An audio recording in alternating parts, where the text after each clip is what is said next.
All right, and here is what we were reading. So before we plow our way through, any questions on any of the words or anything in section 15 of Genesis 45, 5 to 12? Yes. I have a question, but I have to find my materials now to be able to ask where, can I find it? Am I still there? You're Yes. here. Okay, I wrote down something about, and I'm not sure why I wrote this down, but I was curious, I wanted to know the proper pronunciation in verse 12 of the next to the last word. Okay, hamdaber. Hamdab.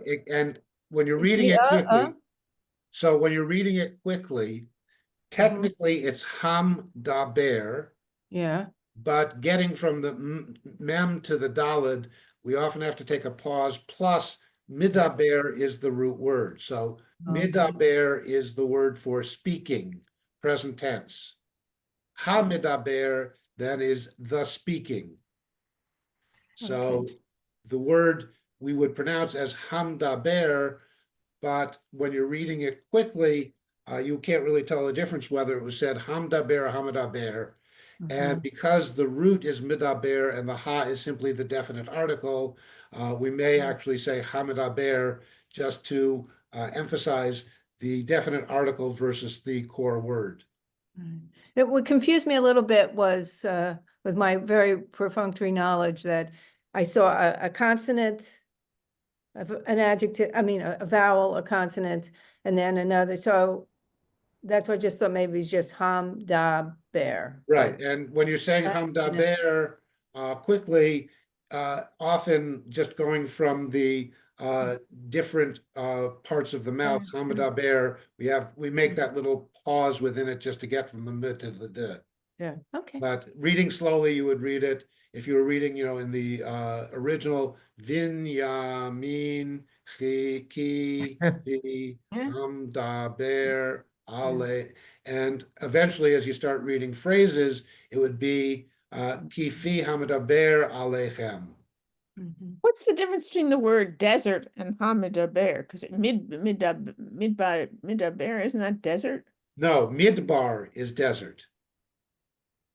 Midbar, different vowels, is desert. Midaber is speaking.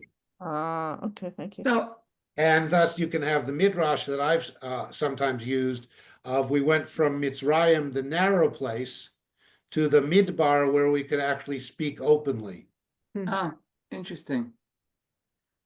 Rabbi, question, why do you put it Binyamin when it's Vinyamin? I know his name was Benjamin, but why didn't they just put a dot in there?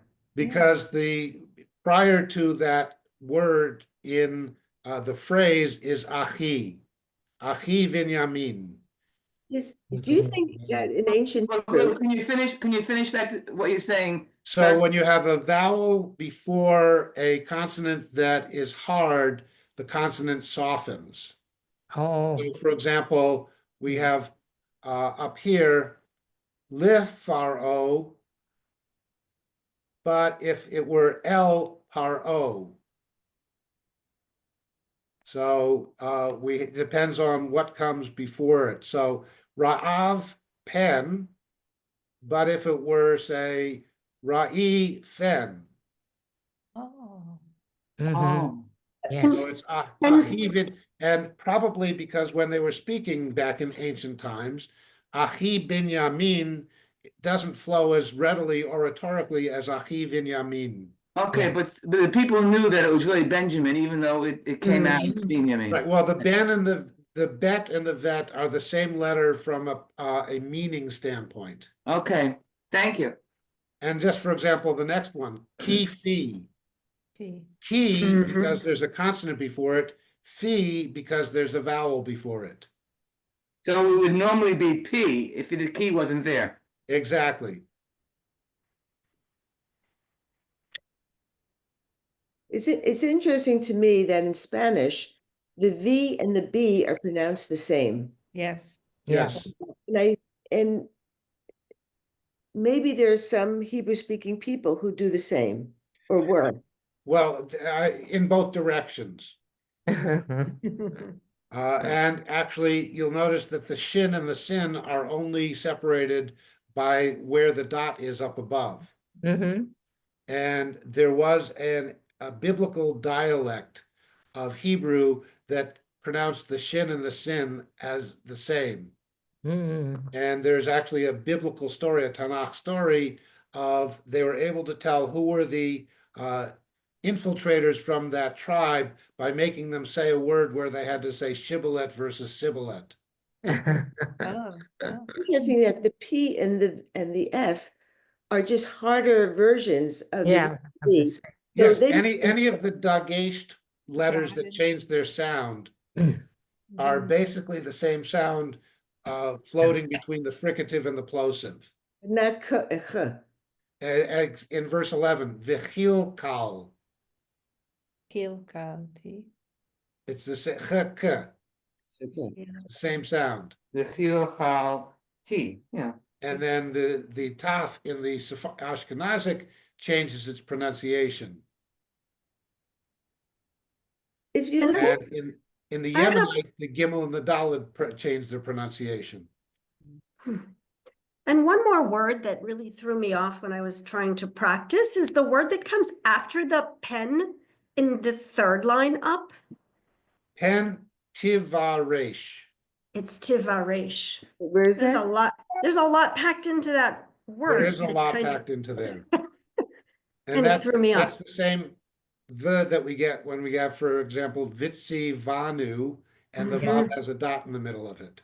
Why is the Gotcha. dot in the above? For the same reason that the dot is in, see if there's anything nearby that has a dot in it.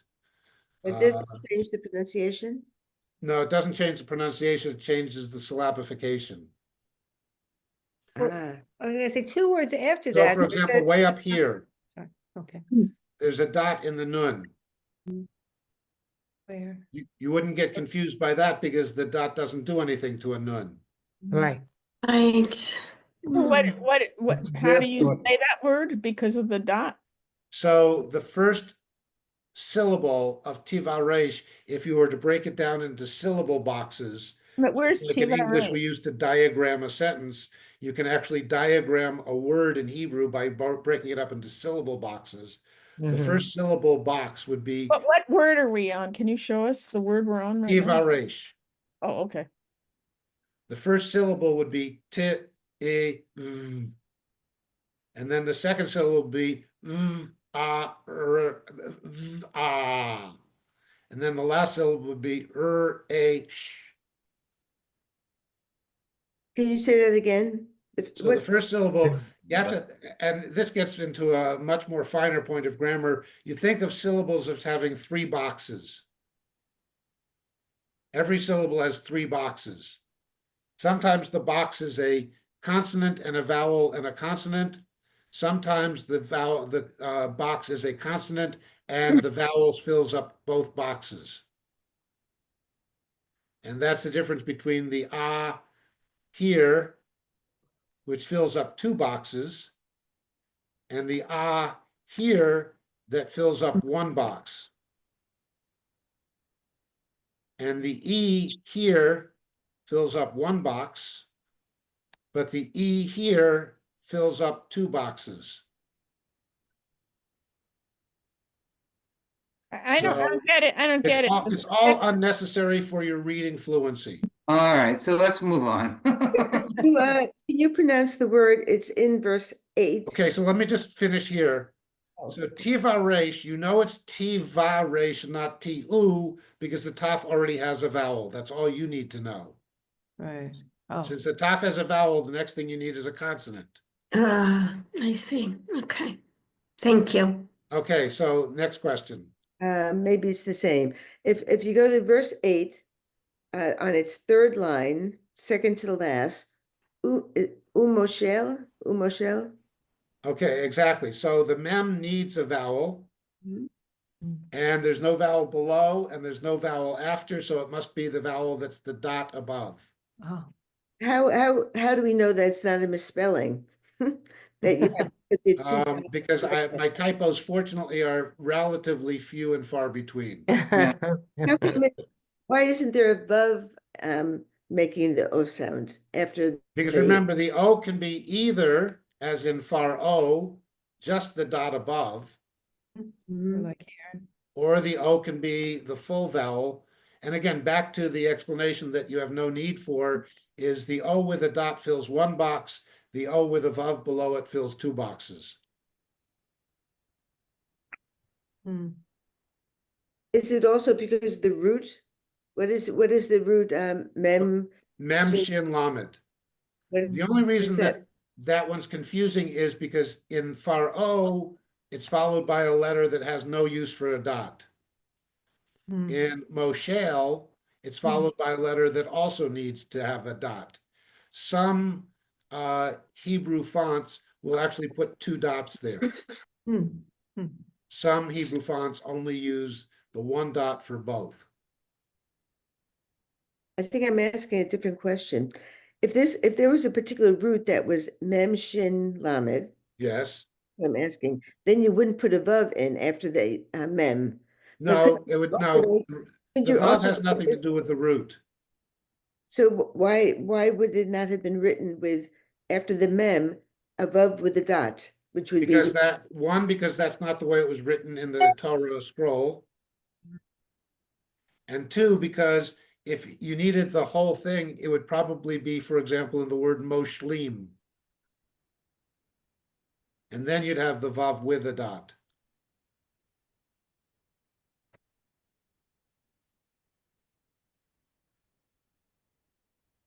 get But it? mostly it's moshel without a vav because the Torah doesn't have a vav there. Okay, that's that makes more sense to me. All right, One Yes. more question. sure. Second to last line, second to last word. Would you say "behay" I nay or nay? Well, they're both two dots. NA. But you have the yud after both of them.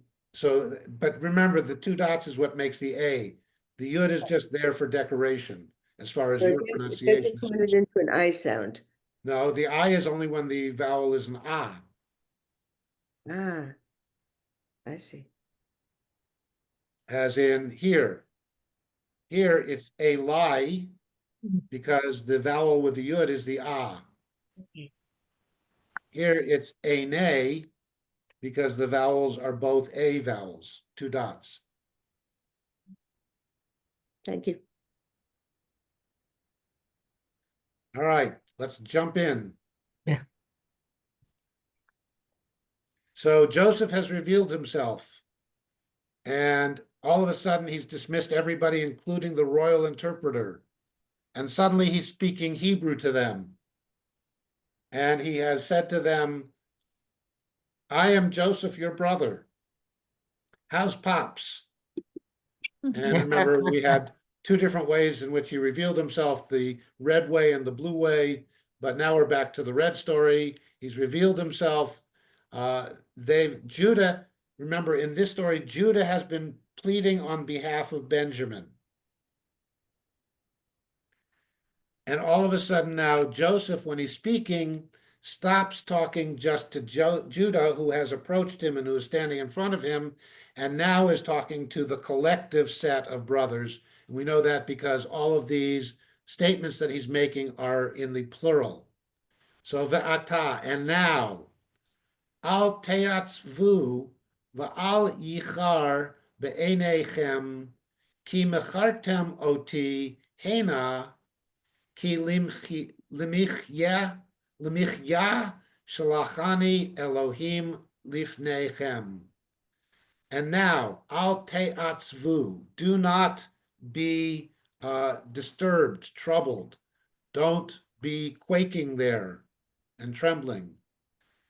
And the al yichar, and yichar we've seen before in an angered form. So he's not telling them don't be afraid. He's saying don't be angry, because that also would be a natural response to what Joseph now has been doing to them, playing with them these whole last two chapters. putting the food in, putting the silver back in, secreting the goblet in Benjamin's pouch, giving them hints by toying with them and seating them in birth order, all these things. So don't be disturbed and don't be angry with me. So va'al yichar be'enechem, don't let the anger be in your eyes. And you'll recall a lot of times anger is in the nose. We have the nostrils flaring as our anger expression in a lot of the text. Here, the anger eyes shouldn't be flashing with anger. That's interesting because I thought in your eyes had to relate to the next phrase. In your eyes, you sold. I mean, in your eye, in other words, you saw the story that, oh gosh, we sold him. He must hate us. But it's interesting. You're connecting it to don't. Well, and you are just as right as I am. Because remember, the Torah has no punctuation. So you can read it as ve'ata al te'atzvu va'al yichar ve'enechem ki mechartem oti. In your eyes, you sold me into slavery. So yes, it could be, do not let be the anger in your eyes, or it could be your perception. You thought you sold me, but you didn't really sell me down here. God sold me down here. So yes, you can also read it as be'enechem ki mechartem oti hena. In your eyes, you, and then we would emphasize the you, sold me, oti, hena, hereward, towards here. Ki limichya is to keep alive. The root is chai. Oh, yeah, Michya. So, and from the Yiddish, we get a machaya. Yep. So it's an enlivening thing. For to keep alive, shalachani Elohim lifnechem. For it was to keep life going that God sent me. Shalachani Elohim lifnechem. And again, we don't know whether Joseph is now speaking of God of the blue story or gods of the Egyptian pantheon that he has been a part of for some 30 years. And we don't know the biblical author's intent here, but we do see, we don't see very often Adonai in the blue story, but we do see Elohim in the red story. And at times we see Adonai Elohim. So God sold me here, sent me here. In your eyes, you sold me, but it was really God's doing that caused you to send me. So therefore, don't be afraid and don't be angry. 6. Ki zeh shnatayim hara'av bekerev haaretz va'od 5 shanim asher ein charish v'katzir. So, ki zeh shnatayim, the root of shnatayim is shana, Oh, or were a year. The ayim ending is the dual ending. And Hebrew has a singular ending, a dual ending, and a plural ending very often. And the dual ending is used for things that tend to come in pairs. So you have an ayin, you have 2 eyes, you have einayim, or you have a lot of eyes, and you have einim.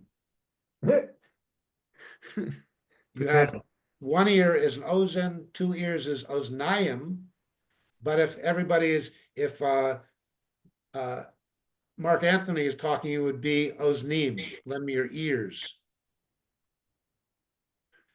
Same thing, berech, knee, birkayim, ketef, shoulder, ktafayim, regel, a foot or leg, raglayim. So here, shnatayim would then be a pair of years. So most translations will actually translate it as simply 2 years. But Mhm. it's really these 2 years that you have been working your way towards me are a pair of years that are somehow in relationship to each other. And of course, from Joseph and his brother's standpoint, these 2 years are more of a pair than the next 5 years, which are just going to be ongoing. So I think that's the import. And instead of saying kizesh shtei shanim, for this 2 years, it's kizesh natayim, these 2 years, as opposed to any other pair of years. Kizesh natayim, for this pair of years, this 2 years, hara'av, the famine, bekerev, in the midst of, haaretz, the land. And now the od chamesh shanim, and more 5 years, 5 more years, that there will be asher, that ein charish v'katzir. There will be no plowing and there will be no reaping. Wow. You won't begin the planting and you won't be able to end the planting. No matter what you do, it's just going to be dry ground. Does this have anything to do with the whole thing about the Jubilee or the set, because it adds up to 7 years? Oh, yeah. Well, 7 is a great number. 7 is a sacred number. You know, if God's going to do something, God's going to do it in sets of 7. You want to have a week, God will give you 7 days. Okay. You want to have a fall harvest festival, then you better do it 7 months after your spring harvest festival. You want to let the land have an earth, have a rest period, give it every 7 years. Yeah, it just seemed that it's related in a way. You want to, well, 7's a great number. But is There's it no astronomical- foreshadowing? Is it a foreshadowing of the fact that you have to let the land lay fallow for 7 years? You know, Maybe, or of course, this is written possibly down after that has been happening, but 7 is just a good number. It's like 40. You want to do things in a lot, you do them in 40s. Was that a lifetime? Probably for many people more than a lifetime. So therefore, if something was going to happen every 40 years, then you wouldn't live to see it very likely. But 40 days and 40 nights is well over a month. Mm. So it rained for more than a month. How much more? 40. It's a good number. So 7 days of the week, 7 years of the sabbatical, 7 sabbaticals of the Jubilee, 7 years of famine. And remember, way back in the beginning, there were 7 years of plenty that gave them time to store up for the 7 years of famine. Right. But the Nile is not so neat that it decides to flood well every 7-year cycle. Mm. And the rabbis found that if you want to keep the calendar intact, you have to add a new month, an extra month 7 times every 19 years. They could have done it 3 times every 7 years or whatever. But nope, they had to do it 7 times every 19 years. So you want to find 7, you can find them lots of places. So here are 7 more years. And now we're on verse 7. Oh, before we go on, what is Ein Chat? So ain there is not. There is not. Charish and katsir are farming terms. Oh, okay. Charish now is we what have you do to crop. start the crop, and katsir is what you Mhm. do to finish the crop. Okay. Mm. So they might have said planting and reaping and sowing and reaping, planting and harvesting. Mm-hmm. But even before planting, you better do some plowing up. But the ain is there is not. The ain is Right. opposite of yesh. Yesh, there is. Ain, there is not. So therefore, vayish lacheni Elohim lifnechem lasum lachem she'erit ba'aretz lahachayot lachem lefletat gedola. So vayish lacheni, God sent me, Elohim. God or gods sent me lifnechem before you. Lasum lachem she'erit, lasum, to put lachem to you, a she'erit, a remnant, a remainder. So you would be able to remain ba'aretz in the land because I got here first to set things up for you. So God didn't send me here to save the Egyptians. God sent me here to use the Egyptians to save you. What is lashum? Lasum, to put. Assume, Sam, put. oh, put, Lasum. Lechem to them. and should I read A remainder, a or remnant, remainder, remnant? leftover. You will continue to exist. I'm setting it up so you will be able to remain. You will have a remnant, ba'aretz, a remnant in the land. Because if you didn't come down here, if there wasn't food here, in these 7 years, you would have all died out. Mm. And therefore, lahachayot lachem, to cause life to you. Mm-hmm. Lefleta gedola. Oh, wait. So what is the fleta? So fleta is a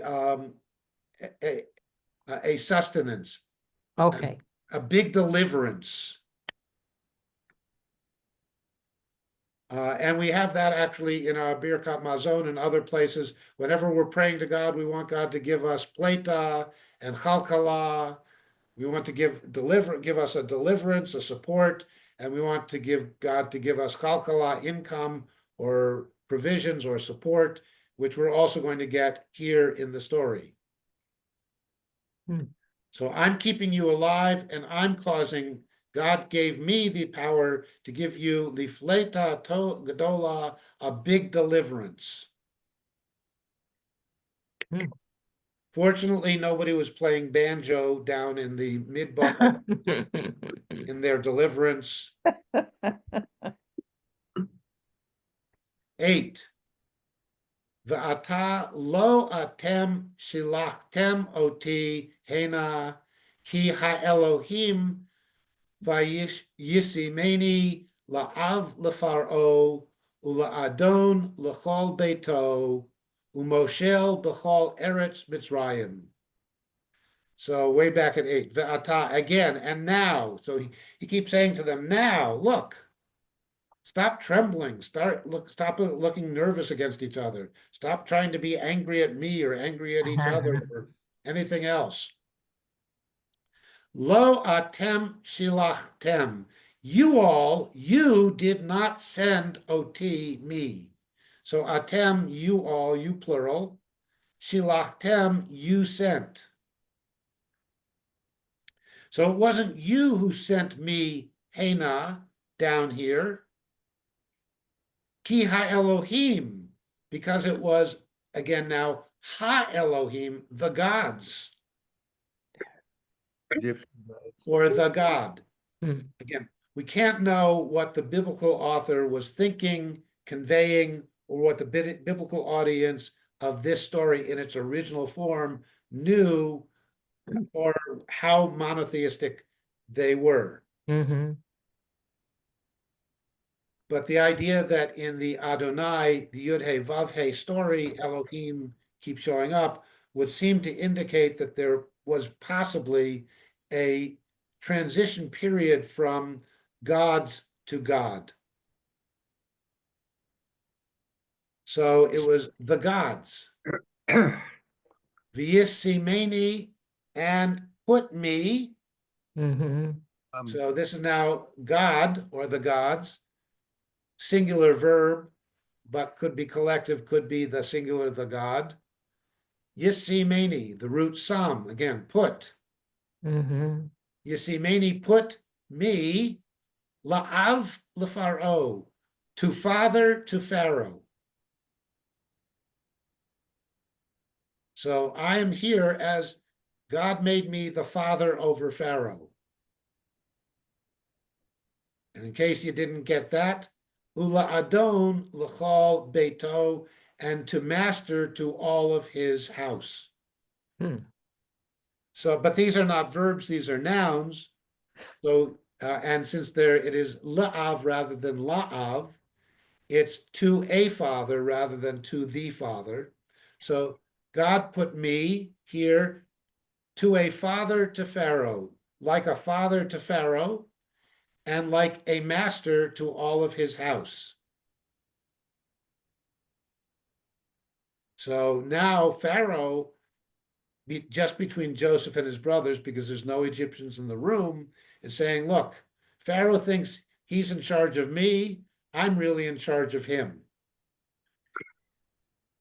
And God has put me here so that I could do all of these political intrigues to get to the point where I am.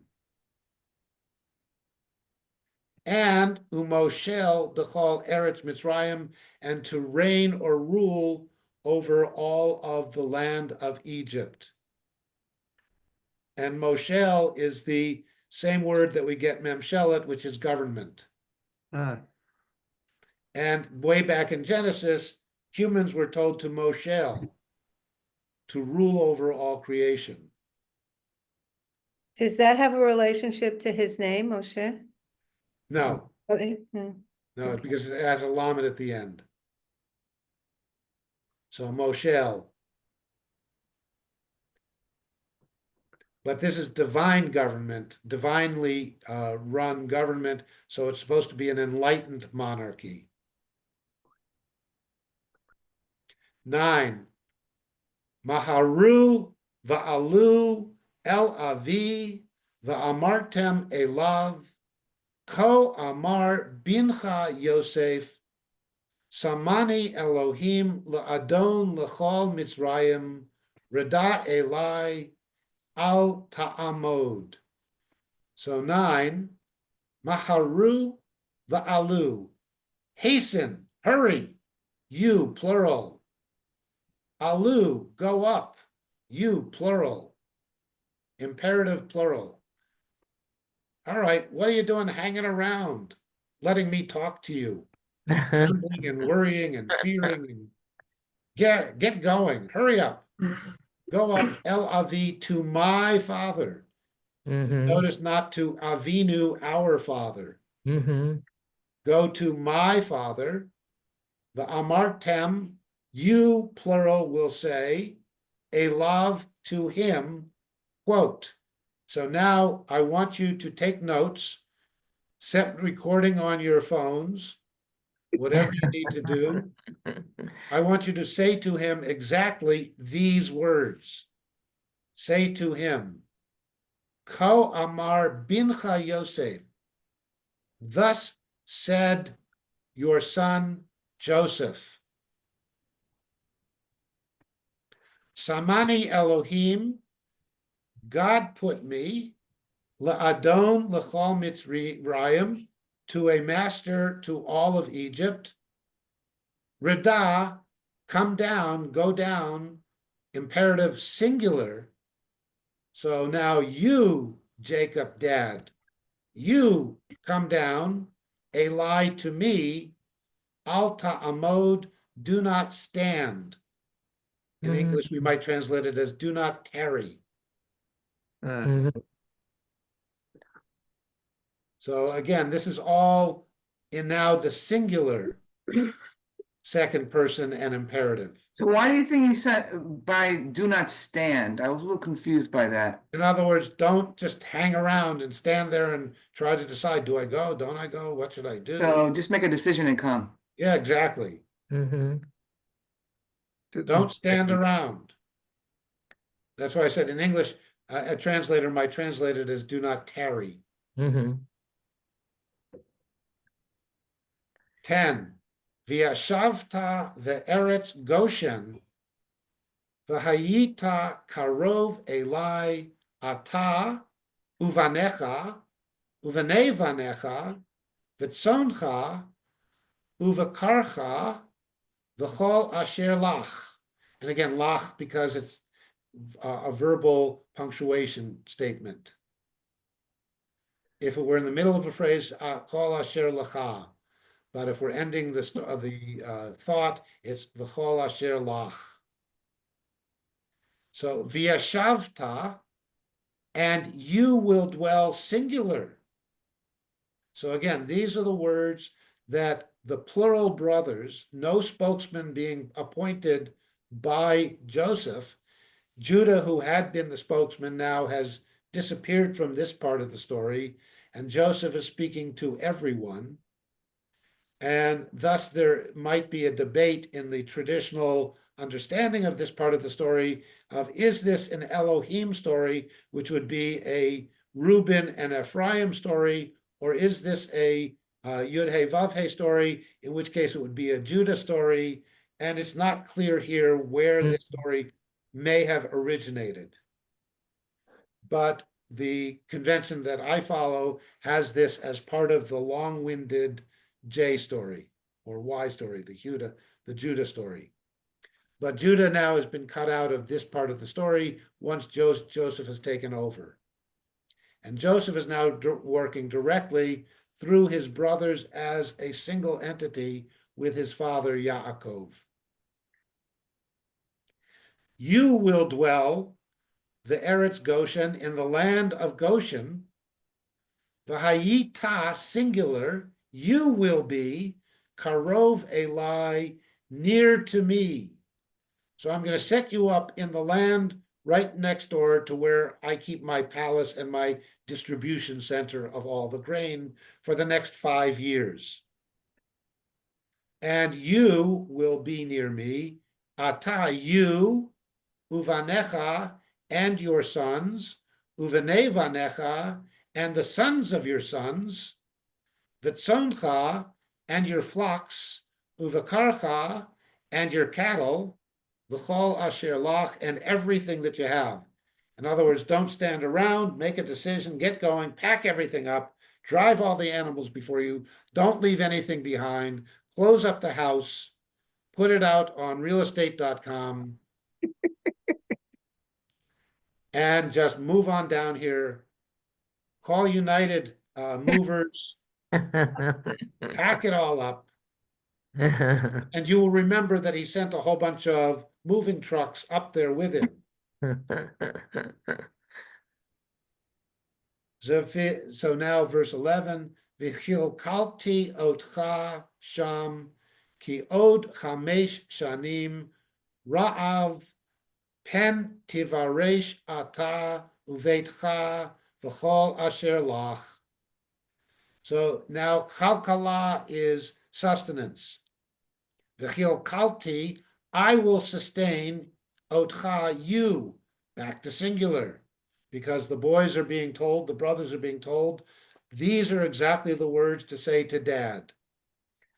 I will sustain you, Sham, there, that is the land of Goshen. Ki od chamesh shanim ra'av, because there's still 5 more years of this famine. Pen tivaresh, lest you disappear from the earth.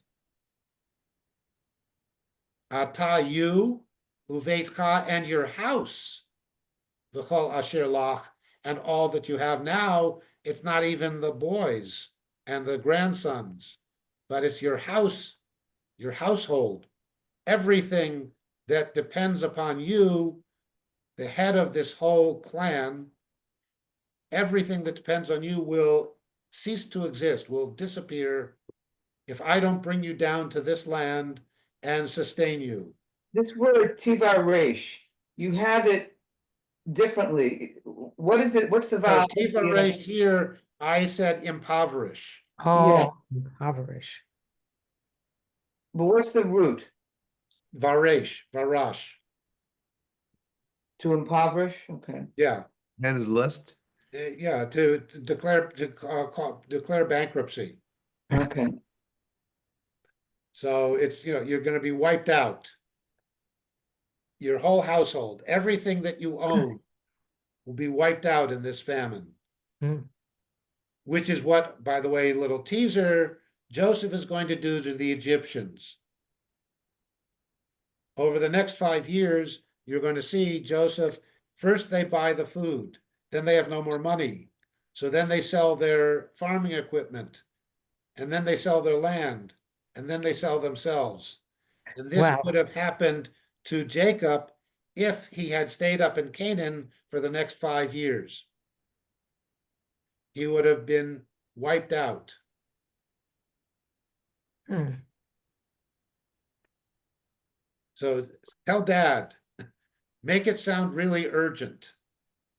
Give him the good news and the bad news.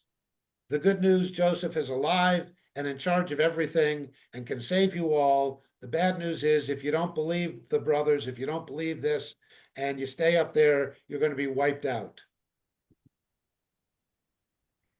And now Joseph is back to all of his brothers, and we know because v'hinei einechem, your plural eyes, and behold, your eyes, ro'ot, are seeing, ve'einei achi, and the eyes of my brother Binyamin Benjamin.